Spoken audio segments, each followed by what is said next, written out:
Nous sommes donc le 15 mars 2024, toujours dans notre thème « Endurer le châtiment divin ». Ça sera donc la 5e partie et nous avons pour sous-thème « Le châtiment dans l'environnement de la rébellion ». Nous allons lire dans Nombre, chapitre 21, versets 4 à 9. Je vais lire le verset 4. Ils partirent de la montagne de Hor par le chemin de la mer Rouge pour faire le tour de la terre d'Édom. L'âme du peuple s'impatienta en route. En effet, comme nous pouvons remarquer, ce verset nous parle de l'impatience. Beaucoup de gens sont passés à côté de la bénédiction et des promesses de Yahweh à cause de l'impatience. Et pourtant, la patience est un fruit de l'esprit que nous devons cultiver. Aujourd'hui, les hommes deviennent de plus en plus impatients à cause de la vitesse de la société, la technologie, la science, la mondialisation des réseaux sociaux, etc. Le contexte de notre société est adéquat pour donner aux hommes un cœur impatient. Nous voyons l'exemple du roi Saoul qui attendit 7 jours jusqu'au temps fixé par Samuel. Mais Samuel, le prophète, ne venait pas à Gilgal et le peuple s'est dispersé devant la menace des Philistins.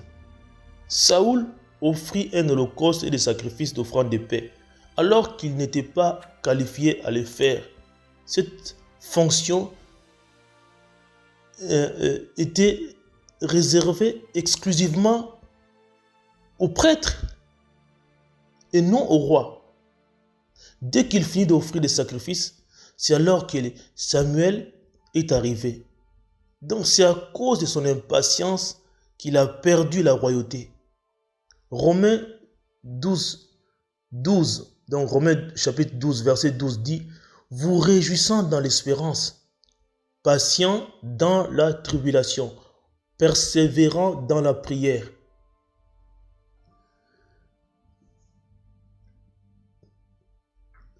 Les enfants d'Israël devaient se réjouir, quelle que soit la durée de leur voyage, sachant que leur destination était la terre promise. C'est pourquoi ils devaient se réjouir dans l'espérance, car leur espérance, c'était la terre promise, dans la mesure où ils avaient déjà quitté l'environnement de l'esclavage pour la liberté. C'est pourquoi il faut être patient dans la tribulation. La tribulation, c'est l'affliction, c'est la pression, c'est l'oppression, c'est la détresse. S'il faut être patient dans la tribulation, alors qu'ici, ils ne sont même pas dans la tribulation, à combien plus forte raison ils devaient manifester la patience, même si c'est une situation difficile, désagréable, inconfortable, catastrophique, dans laquelle nous pouvons nous retrouver. Nous devons être patients. C'est pourquoi pour tenir et ne pas s'impatienter dans une situation, il faut persévérer dans la prière. Sans la prière, nous ne pouvons pas tenir dans un environnement de pression, d'oppression, un environnement d'affliction, un environnement de tribulation. Il faut persévérer dans la prière. Si nous sommes impatients, nous risquons de ne pas arriver à destination ou bien de ne pas atteindre l'objectif comme les enfants d'Israël. Car tous les Israélites qui sont sortis de l'Égypte, tous sont morts dans le désert excepté Josué et Caleb qui sont rentrés dans la terre promise. Nous allons lire le verset 5. Le peuple parla contre Elohim et contre Moshe. « Pourquoi nous avez-vous fait monter hors d'Égypte pour nous faire mourir dans le désert? Car il n'y a pas de pain ni d'eau, et notre âme a pris en aversion ces pains misérables. » La conséquence de l'impatience, c'est la rébellion contre Elohim et contre Moïse. Premièrement, nous voyons ici l'opposition au plan du Seigneur. Rester en Égypte est une bonne chose. L'esclavage vaut mieux que la liberté. L'ignorance vaut mieux que la connaissance. Commencer à regretter le monde et mépriser le salut est une manifestation de la rébellion. Cela peut aussi arriver dans notre vie chrétienne. Regretter la vie des débauches que nous avions dans le passé. Regretter l'argent sale, l'argent facile, les honneurs que tu avais dans le monde, la vie des boîtes de nuit, soi-disant tu t'ennuies en tant que chrétien, regretter la vie de l'alcool, l'ivrognerie, la vie de la débauche, etc. Ils ont manqué de foi et pourtant la foi n'est pas compatible avec ces choses. Deuxièmement, ils accusent le Seigneur d'être méchant. D'après eux, le faire sortir d'Égypte et le faire mourir dans le désert. Il y a des situations et des événements dans la vie qui peuvent faire passer le Seigneur des méchants et pourtant il est amour. Le problème est que nous sommes trop petits et trop limités pour connaître toute la pensée du Seigneur. Car la fin du processus ou de l'épreuve, c'est la bénédiction, l'élévation, la gloire, la maturité, etc. Yahweh poursuit un objectif en nous faisant rentrer dans l'épreuve. Se retrouver dans le désert n'a rien à voir avec la méchanceté. Troisièmement, ils ont boycotté la grâce d'Élohim et ils sont dégoûtés de la manne en la qualifiant de pain misérable à la place des actions de grâce. C'est une manifestation de la rébellion. Il y a des situations où tu peux mépriser la parole, tu as de la haine envers la parole. Tu manifestes un rejet, un dégoût vis-à-vis de la parole. Ça, c'est un signe qui exprime déjà une forme de rébellion. Ça, c'est un signe très négatif en tant qu'enfant du Seigneur. La parole doit toujours être un sujet de délice pour nous, quelle que soit la situation dans laquelle nous pouvons nous retrouver. Nous ne pouvons pas mépriser la parole, non. 1 Thessaloniciens 5, 18 dit: en toutes choses, rendez grâce, car telle est la volonté d'Élohim en Mashiach, Yehoshua pour vous. L'épreuve fait partie de la volonté d'Élohim pour nous. Même s'il n'y avait que la manne pour nourriture dans le désert, il devait rendre grâce au Seigneur le fait de ne pas mourir de faim. Nous devons rendre grâce car l'épreuve est la volonté du Seigneur à notre égard en Yeshua. Rendre grâce au Seigneur pour ce qu'on a déjà nous préserve de la rébellion. La manne, c'est pour le temps d'épreuve. Ensuite, le lait et le miel pour la terre promise. Beaucoup de gens disent que la terre promise, c'est l'image du ciel, tout ça là, mais je pense qu'au ciel, il n'y a pas de démons. Et pourtant, dans la terre promise, il y avait quand même des géants. Donc, d'après moi, la terre promise, c'était une étape de leur voyage. Jésus est venu mourir à la croix pour qu'eux aussi puissent aller au ciel. Leur destination finale, c'était le ciel. La terre promise, selon moi, ce n'est pas le ciel. Verset 6. Et Yahweh envoya contre le peuple des serpents brûlants. Ils mordirent tellement le peuple qu'il en mourut un grand nombre en Israël. Donc Elohim a envoyé contre le peuple des serpents brûlants. Parce qu'ils ont parlé contre Yahweh et contre Moïse, qui représentent l'autorité établie par le Seigneur. Le principe est que si tu es contre l'autorité établie par le Seigneur est aussi contre toi. Autrement dit, la rébellion pousse le Seigneur à devenir contre nous. La rébellion humaine déclenche les châtiments divins. Les serpents brûlants ont un venin ayant un effet de brûlure. Si Yahweh veut châtier quelqu'un, il peut aussi envoyer le serpent ancien pour le faire. Le serpent ancien, c'est Satan. Et Satan sait très bien le faire. Lorsque le Seigneur l'envoie pour châtier quelqu'un, pour juger quelqu'un, en tout cas là, c'est pour lui un sujet de joie. Et il va très bien le faire. Car ce sont de telles opportunités que le diable attend pour profiter et manifester sa méchanceté envers les humains. Ce venin est très mortel, c'est pourquoi un grand nombre d'Israélites sont morts. Verset 7.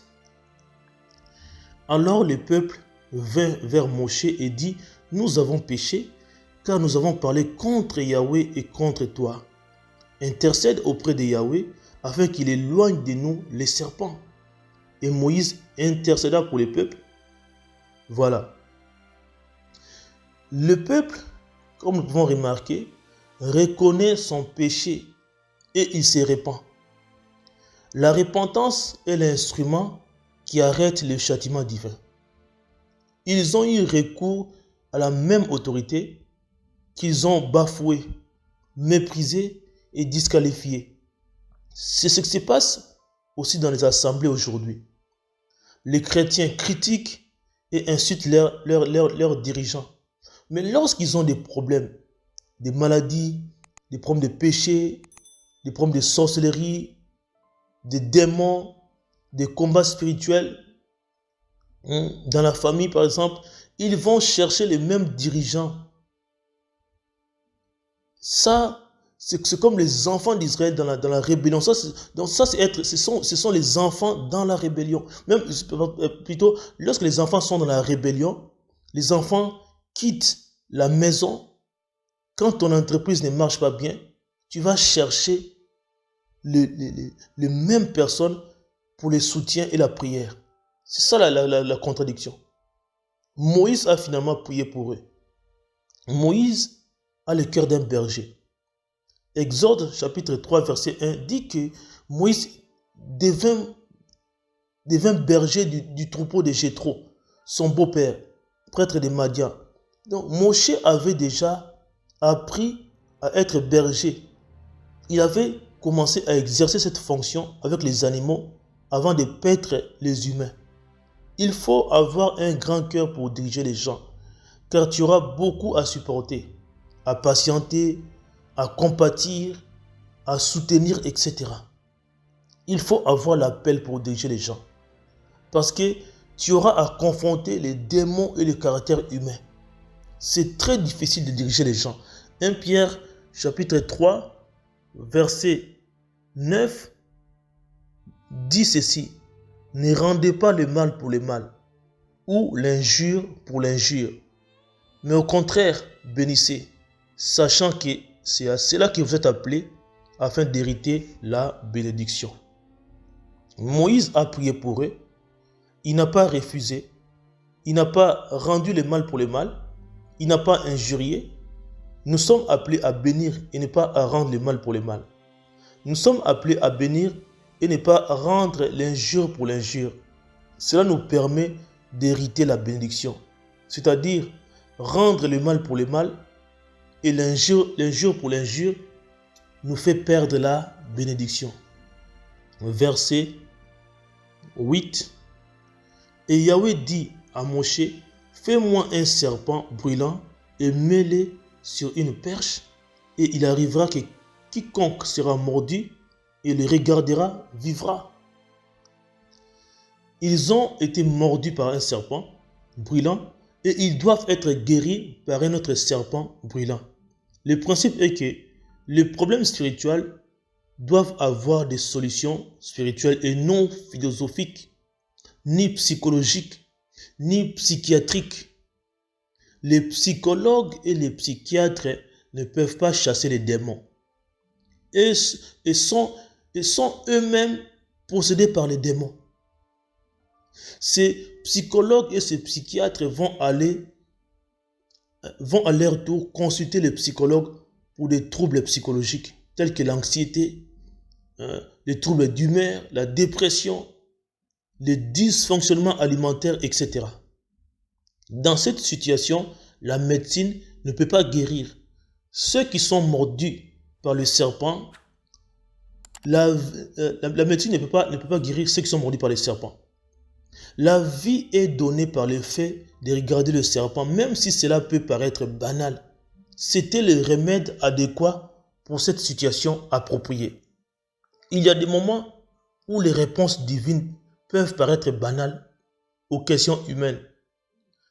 Le général Naaman, par exemple, devait se plonger 7 fois dans le Jourdain pour être guéri de sa lèpre et devenir pur. Naaman a trouvé cette solution banale et il s'est fâché contre Élisée puisqu'il pensait qu'Élisée devait sortir et venir prier pour lui et non envoyer quelqu'un lui parler de telle et de telle manière. Yeshua, nous voyons dans la parole, cracher à terre et faire de l'argile avec sa salive et mettre de cette argile sur les yeux de l'aveugle né.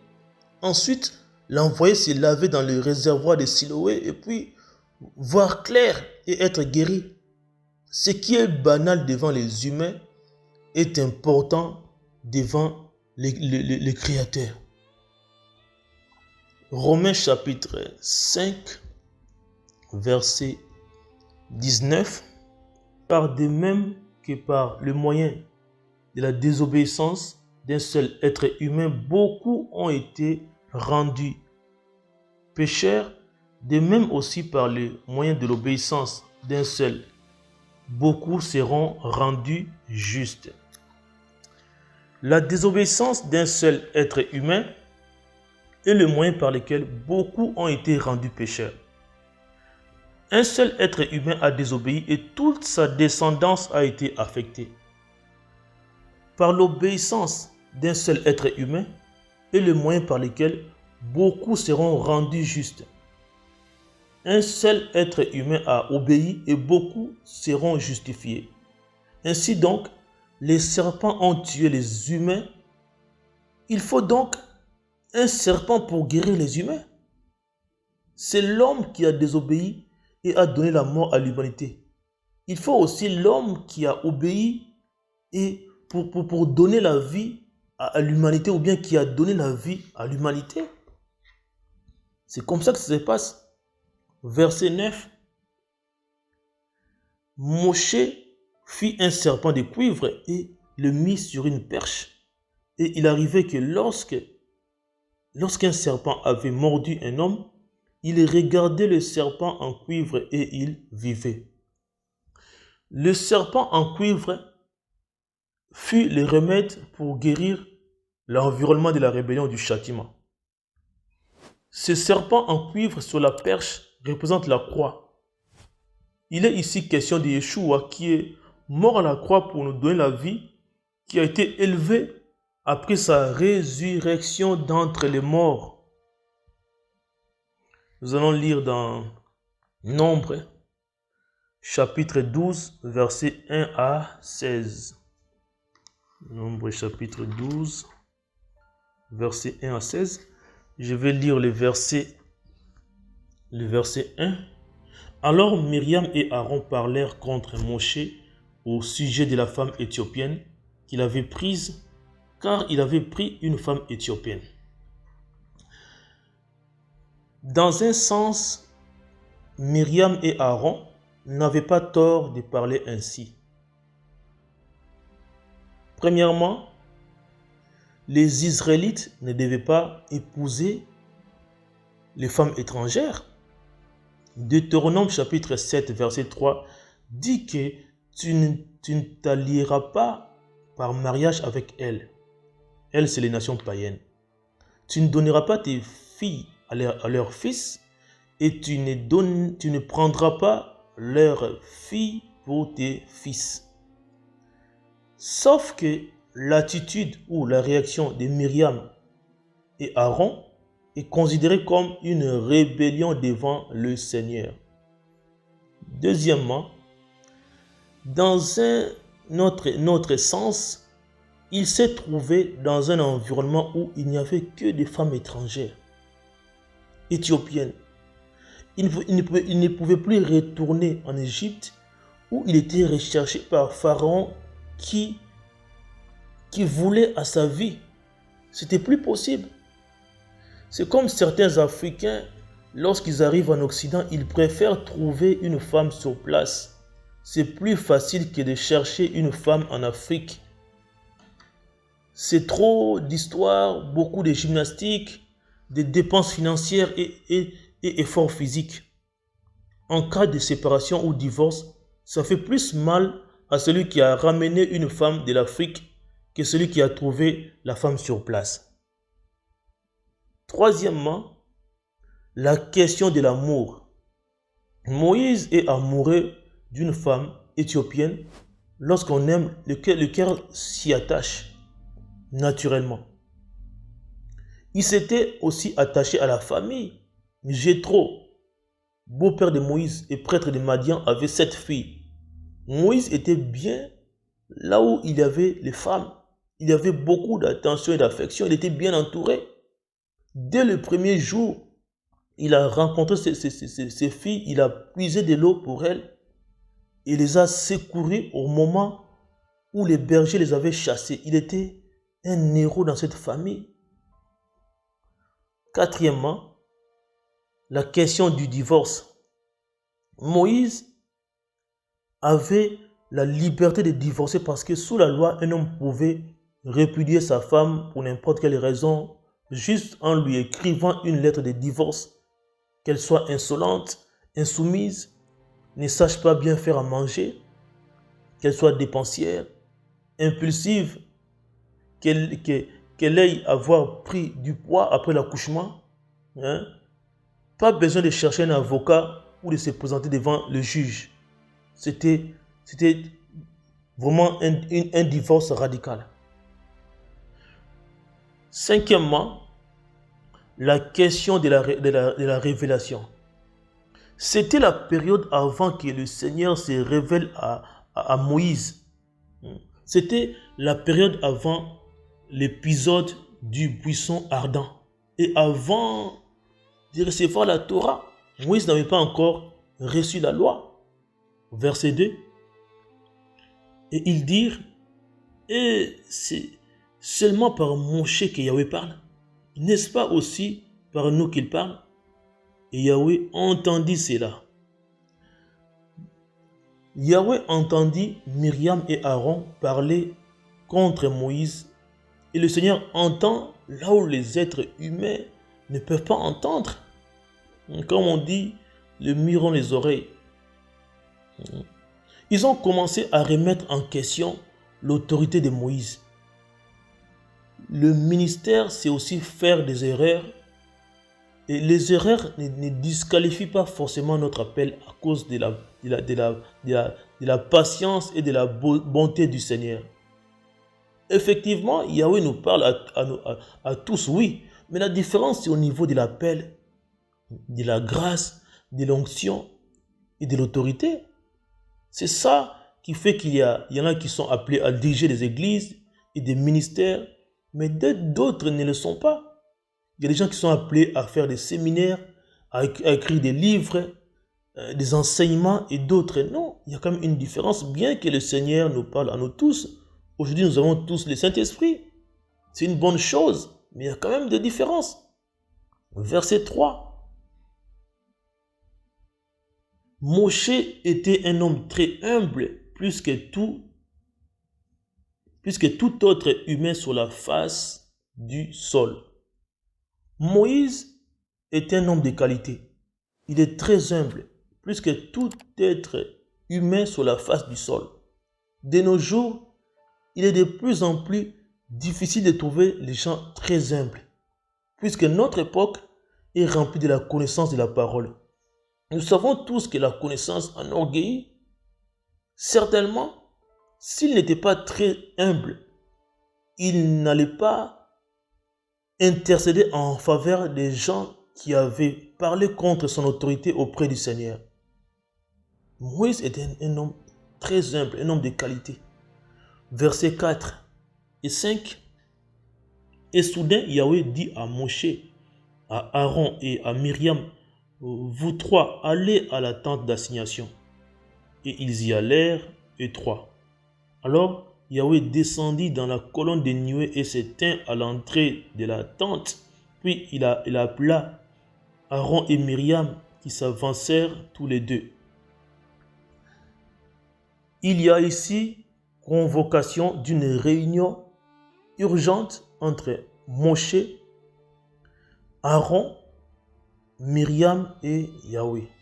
Ils sont rentrés dans la présence immédiate du Seigneur, car Yahweh descendit dans la colonne de nuée et s'éteint à l'entrée de la tente. Les humains rentraient dans une réunion avec le Créateur. Cela signifie que le Seigneur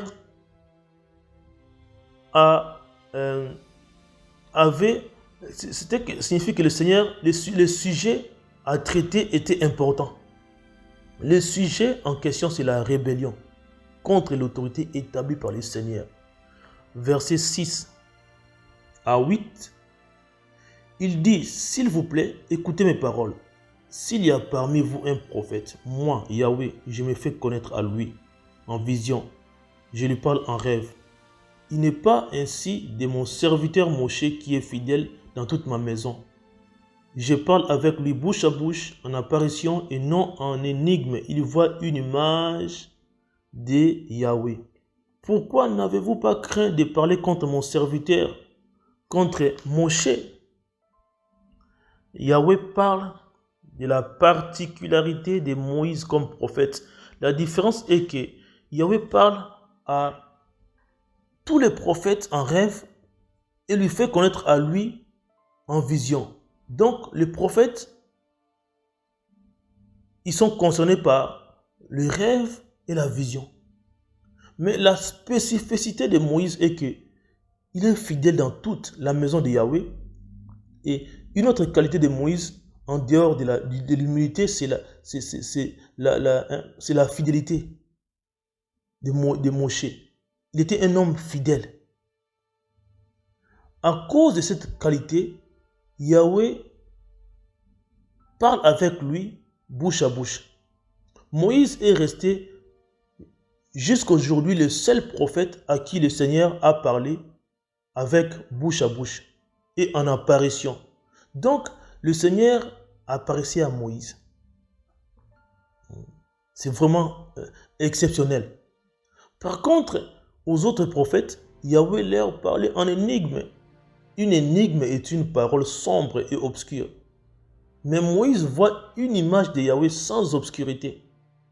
Le Seigneur dit, « Pourquoi n'avez-vous pas craint de parler contre mon serviteur, contre Moïse ?» Yahweh est en train d'honorer Moïse devant Aaron et Myriam. C'est pour corriger leur rébellion. Les qualités et la particularité de Moïse fait que Yahweh puisse l'honorer et le justifier. Le Créateur ne reconnaît pas Moïse comme ayant transgressé la Torah. Versets 9 et 10. Ainsi la colère de Yahweh s'embrasa contre eux, il s'en alla. Et la nuée se retira de dessus la tente. Et voici Myriam était lépreuse comme la neige. Aaron se tourna vers Myriam et vit qu'elle avait la lèpre. Nous voyons la colère de Yahweh contre Aaron et Myriam. Et il est parti en frappant Myriam de la lèpre. Elle était lépreuse comme la neige. Le jugement est donc tombé. Il y a aussi le choc d'Aaron, le fait de voir Myriam lépreuse comme la neige, alors qu'ils sont tous dans la rébellion. Il doit être terrifié. En plus de cela, Myriam était sa sœur biologique, donc il y avait aussi l'amour filial. Versets 11 et 12. Alors Aaron dit à Moshe, « Excuse-moi, mon Seigneur, s'il te plaît, ne mets pas sur nous ces péchés, car nous avons agi follement et nous avons péché.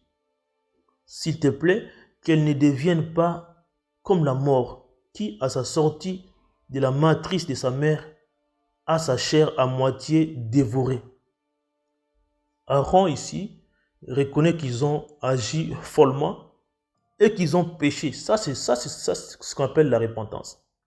Sa peur est que sa sœur soit devenue comme un mort qui a, à sa sortie de la matrice de sa mère, a sa chair à moitié dévorée à cause de la lèpre. Il a donc commencé à plaider en faveur de Myriam. Le châtiment les a poussés à la repentance. Si tu n'es pas d'accord avec ce qui se passe dans une assemblée ou de ce qui se passe dans une église locale, autant partir que de rentrer dans la rébellion. Le danger est que tu risques d'attraper la lèpre, qui peut être la malédiction, qui peut être une défaveur divine, qui peut être une maladie. Il y a beaucoup de choses qui peuvent arriver. Tout ça est résumé par le mot qu'on appelle lèpre. La maladie qu'on appelle lèpre. Versets 13 et 14. Alors Moshe cria à Yahweh en disant, et elle, donc Yahweh, elle, Elohim, s'il te plaît, guéris-la, s'il te plaît. Et Yahweh dit à Moshe, si son père lui crachait au visage, ne serait-elle pas 7 jours dans la honte qu'elle soit enfermée 7 jours hors du camp? Après cela, elle y sera reçue. Moïse intercède en faveur de Myriam et sa prière a été exaucée.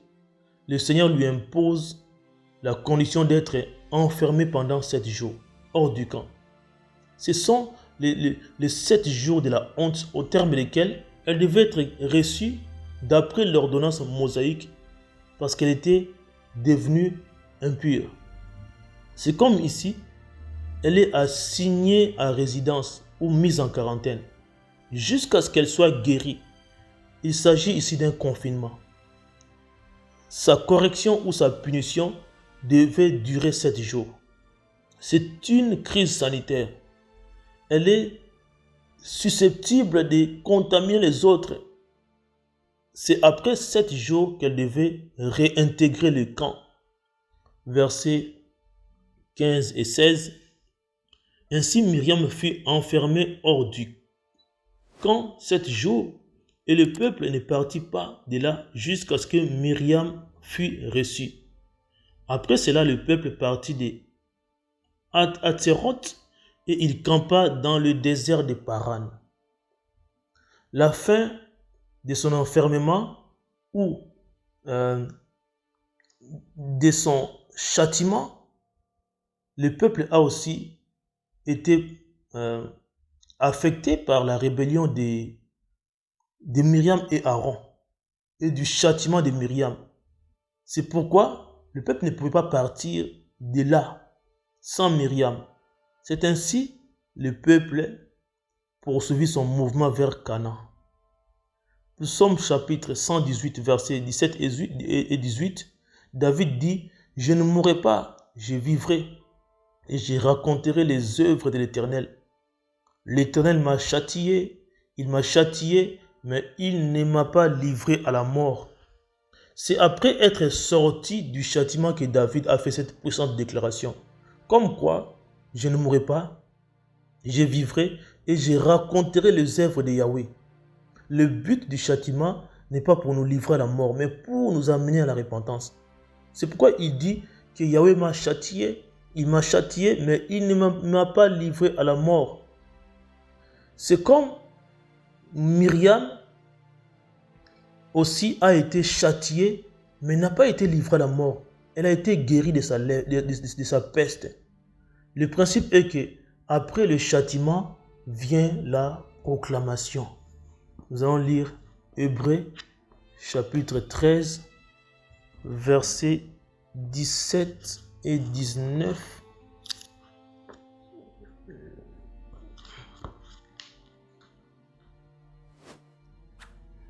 Je vais d'abord lire le verset 17. Laissez-vous persuader par vos conducteurs et soyez-leur soumis, car ils veillent pour vos âmes dont ils auront à rendre compte afin qu'il le fasse avec joie et non en gémissant, car cela ne vous sera pas profitable.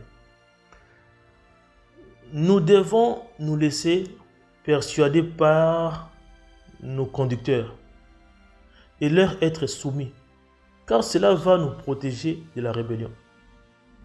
Le mot persuader signifie se laisser persuader par des mots. Il signifie aussi donner avec persuasion l'envie à quelqu'un de faire quelque chose en le rassurant. Par contre, les conducteurs doivent comprendre que la soumission et l'obéissance des chrétiens n'ont rien à voir avec la dictature et l'autoritarisme. Les conducteurs veillent sur nos âmes. C'est par rapport à la doctrine, car la doctrine peut construire ou détruire, peut sauver ou égarer les gens. Ils n'ont pas le pouvoir de veiller sur nous partout où nous sommes, où nous pouvons nous retrouver, où nous trouver. Puisqu'ils sont limités, c'est le travail des anges. Les conducteurs auront des comptes à rendre pour nos âmes afin qu'ils le fassent avec joie. C'est difficile pour un conducteur d'être dans la joie lorsqu'il subit une rébellion dans l'assemblée ou dans le ministère. Au contraire, il va conduire en gémissant. Cela ne nous sera pas profitable. Versets 18 et 19. Priez pour nous car nous sommes persuadés que nous avons une bonne conscience, désirant et en toutes choses bien nous conduire. Et je vous exhorte spécialement à le faire afin que je vous sois rendu plus vite. Prier pour nos conducteurs nous préserve de la rébellion. Lorsque les conducteurs ont une bonne conscience et désirent en toutes choses bien se conduire, nous évite la rébellion. Paul nous exhorte spécialement à prier pour les autorités établies par le Seigneur qui nous conduisent. 1 Thessaloniciens chapitre 5, versets 12 et 13. 1 Thessaloniciens 5, 12 et 13.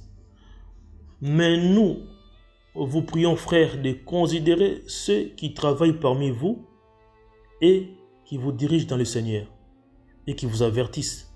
Ayez pour eux beaucoup d'estime et d'amour. À cause de leur œuvre, soyez en paix entre vous. Donc, considérez ceux qui travaillent parmi nous et qui nous dirigent dans le Seigneur et qui nous avertissent, nous préservent de la rébellion. Si nous avons beaucoup d'estime et d'amour en raison de leur œuvre, parce que l'œuvre du Seigneur n'est pas facile, cela nous protège de la rébellion. Si nous sommes en paix entre nous, il n'y aura pas de rébellion dans l'assemblée. Donc le premier ici, c'est avoir la paix entre nous. Pour finir, nous allons lire dans Psaume chapitre 34, verset 15. Détourne-toi du mal et fais le bien. Cherche la paix et poursuis-la. Détourne-toi du mal et fais le bien. Cherche la paix et poursuis-la. Il faut se détourner de la rébellion, car la rébellion c'est une mauvaise chose. Et faire le bien ensuite. Faire le bien, c'est chercher et poursuivre la paix. Si tu es dans une assemblée et que cela ne te convient pas, il ne faut pas créer une rébellion avant de partir. Il faut juste partir en paix. Tu peux aussi quitter une assemblée sans rébellion. C'est aussi simple que ça. Si tu avais quitté une assemblée dans la rébellion et que l'Esprit Saint t'interpelle, tu dois retourner dans cette assemblée, te réconcilier avec eux. Car nous sommes appelés à chercher et à poursuivre la paix. Dans mon passé, j'ai quitté une église à l'époque dans la rébellion. J'ai intoxiqué, j'ai critiqué, j'ai déstabilisé les gens. J'ai fait un mauvais travail. Et ma conscience n'était pas tranquille jusqu'à la repentance et à la réconciliation. J'étais retourné vers ces frères à qui j'ai fait le mal. J'ai été bien reçu. J'ai été pardonné. nous nous sommes réconciliés et depuis ces jours-là, nous avons toujours eu de très bonnes relations. Après avoir fait la paix, c'est quoi il faut faire la paix? Celui qui a un cœur repentant cherche et poursuit la paix. Mais celui qui a un cœur rebelle ne cherche pas et ne poursuit pas la paix. Un cœur repentant attire la grâce divine, mais un cœur rebelle attire le châtiment divin.